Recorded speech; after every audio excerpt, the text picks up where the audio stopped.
So what about the other 1% of the UFO phenomenon? Has there ever been legitimate sightings? As promised, we're going to cover this 1% in a future episode, but I'll share with you something a wise man once shared with me. Before we should start focusing on dealing with problems outside our world, we should first focus on solving the problems within our world.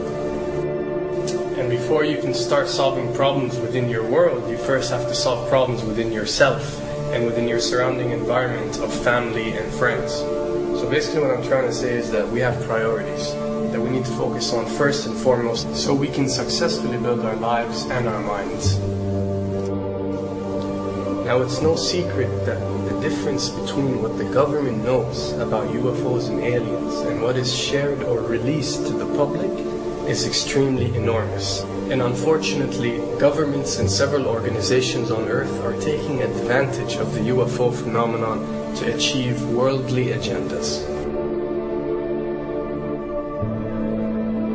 So why do we see particle beams, huge ones, firing at things that are, you were saying 200,000 Gs? Yep. I mean, go over that.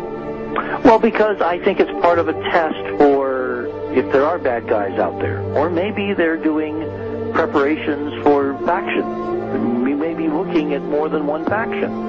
Remember, these groups tend to fragment. They fractally fragment so that you have wars within wars within wars. You know. But why would NASA release that footage? Well, remember, you've got all the good guys in NASA, and then you've got a few who are not good guys. The good guys don't know that there's something to keep secret. Remember, the lie's different as every level. They believe the lies they've been told. So when you set up a structure, an institution, which is supposed to be open and above board and is supposed to present live TV of the shuttle mission, they present live TV. Now, the controllers can't say, oh, well, you can broadcast this, but you can't broadcast that. Because the honest guys will then say, sure. Well, why can't we broadcast that? So people always say if this was happening, it would come out, and it is coming out. Well, I mean, I agree with you. When you've got the Catholic Church saying we need to love the aliens, they're our brothers, when you've got every major denomination saying it, when you've got all the movies, and you've got, in the 80s, huge programs at the Olympics with aliens landing, fake aliens, and you've got huge things the size of 3 football fields floating over Dallas, and stuff all over the place. Something's going on, and then I read government documents about fake extraterrestrial landings. Any of this. Why? I mean, you believe it's fake. Remember Operation Northwoods? Yes. Okay. Or we can go to the, September 11th. Governments do huge, big things to sway populations at key nodal points in history. They love hoaxes. Yeah, well, it's manufactured history is what it is. We are building, all my UFO friends, I need to shake them because they're so, frankly, they're extremely naive, Alex. They really believe we're building toward disclosure.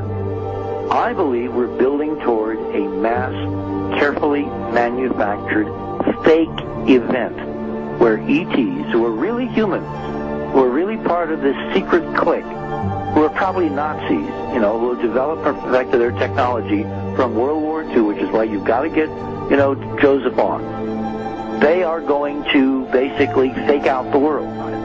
And there's an incredible window on the Nazi black ops programs, the compartmentalized, incredible high-technology efforts that were being funded by the Nazi war machine, particularly toward the end of the war, in a desperate effort to win the war, and they fastened their hopes on several key technologies, some of which appear to be the control of gravity itself, which again is a separate piece of data from my work, which came at this from a hyperdimensional physics perspective. We know there's a lot of suppressed technology. 20 years after the B-2 bomber was already in service, they declassify it. So we have a lot of cases of that. We know there's a whole shadow government.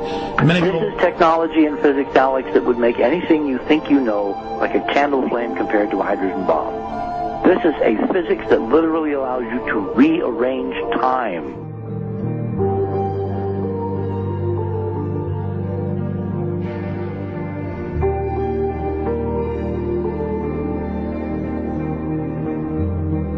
But I mean, imagine you've got all these compartments in these pyramids within pyramids of compartmentalization. That's why that's the New World Order symbol.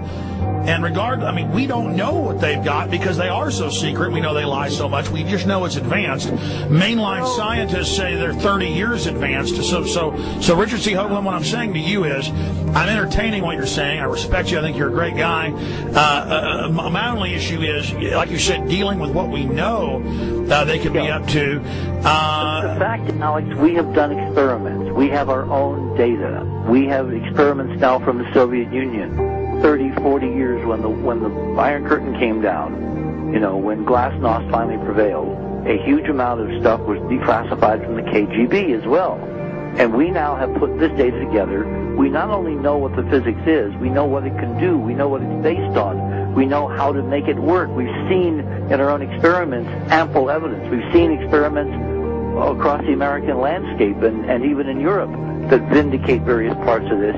And the latest thing I'm working on, it looks like von Braun himself was deeply involved in some of this early physics experimentation, that they're keeping all the good stuff for themselves. The reason is that if we got access to the good stuff, if we got access to the technologies, the energy, we wouldn't be worried about $4, $5 a gallon gas or $10 a gallon gas. We would live like people are supposed to live, all 6 billion of us who could live lightly on the earth, Alex, with this technology. And live longer. Absolutely, and better, and you could live to 200-300 and have the virility of your 20s and 30s. There's extraordinary medical breakthroughs, there's extraordinary physics breakthroughs, technology breakthroughs, energy. It's all been kept away. Think about it. We're already on a planet hurtling through space, all these wonders around you, and you've been taught it's bizarre to question, and that's because there's so many kooks in the alternative movement who do talk about ridiculous, Hollywood-style green men, instead of really looking at the shadow government and all these crazy secret societies that are admittedly running NASA and the shadow government. Well, ladies and gentlemen, during this talk that I'm going to give you, I'm going to explain to you the history of this phenomenon, who the secret government really is, and I will name them by name, beginning group, the study group. I will tell you who they are today. I'm going to tell you what this is all about. I'm going to tell you who's selling drugs to your children, and I'm going to tell you why the United States government is afraid for you to find out what the truth is regarding UFOs.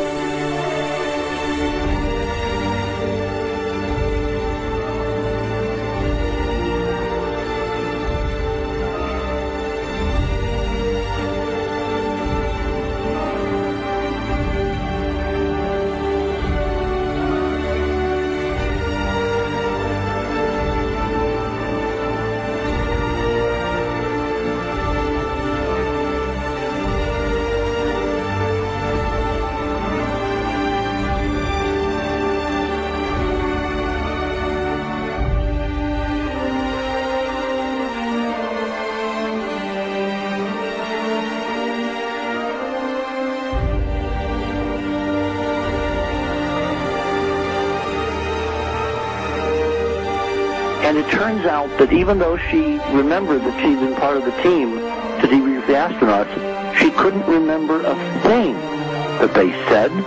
She couldn't remember why she no longer was working with NASA. She couldn't remember. In other words, her memory lapses were enormous, and I don't think they were feigned, because we now found the same pattern in all the flight crews. Because the awful truth, Alex, is they have been brainwashed. They have been mind controlled.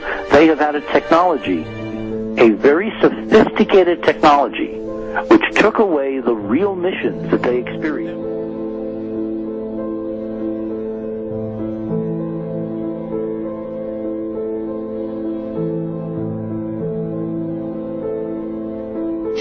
Sorry.